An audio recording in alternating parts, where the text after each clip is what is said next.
جی سر، یہ بتائیے گا کہ یہ جو بلوچستان میں ایک افسوسناک واقعہ پیش آیا ہے، خاتون اور مرد کو جو ہے غیرت کے نام پر قتل کر دیا گیا ہے، اس والے سر آپ کیا رد عمل دیں گے کہ یہ ایک درست اقدام ہے یا غلط اقدام ہے؟ کیونکہ ایک طبقہ ایسا ہے جو اپنے قبائلی سسٹم کو جو ہے درست قرار دینے کے لیے اس عمل کو جائز قرار دے رہے ہیں، جبکہ ایک بڑا طبقہ ایسا ہے جو اس واقعے کی جو ہے مذمت کر رہے ہیں۔ تو آپ سر اس والے سے کیا کہیں گے؟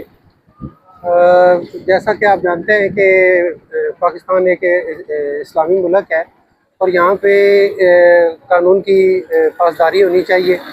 تو یہ جو کام کیا گیا ہے یہ جرگہ سسٹم یا تحت جس کے تحت قانون کو اپنے ہاتھ میں لیا گیا ہے، ہم اس کے حق میں نہیں ہیں۔ عورت کے ساتھ جو کیا گیا ہے قانون کے مطابق کیا جانا چاہیے تھا۔ اگر اس نے نکاح بے نکاح کیا ہے یا کچھ اس طرح کی کوئی بات ہوئی ہے تو بجائے یہ کہ کوئی جرم کرے تو خود اس کو سزا دی جائے، تو عدالت کا دروازہ کھٹکھٹانا چاہیے۔ میں پرزور مذمت کرتا ہوں کہ یہ اس طرح کے واقعات عورت پہ تشدد نہیں ہونا چاہیے۔ سر آپ حکومت پاکستان سے کیا اپیل کریں گے اس حوالے سے؟ حکومت پاکستان سے اپیل کرتا ہوں کہ انصاف کی بالادستی قائم کی جائے، عدالتوں کو مضبوط کیا جائے اور خواتین کو تحفظ فراہم کیا جائے۔ Thank you sir.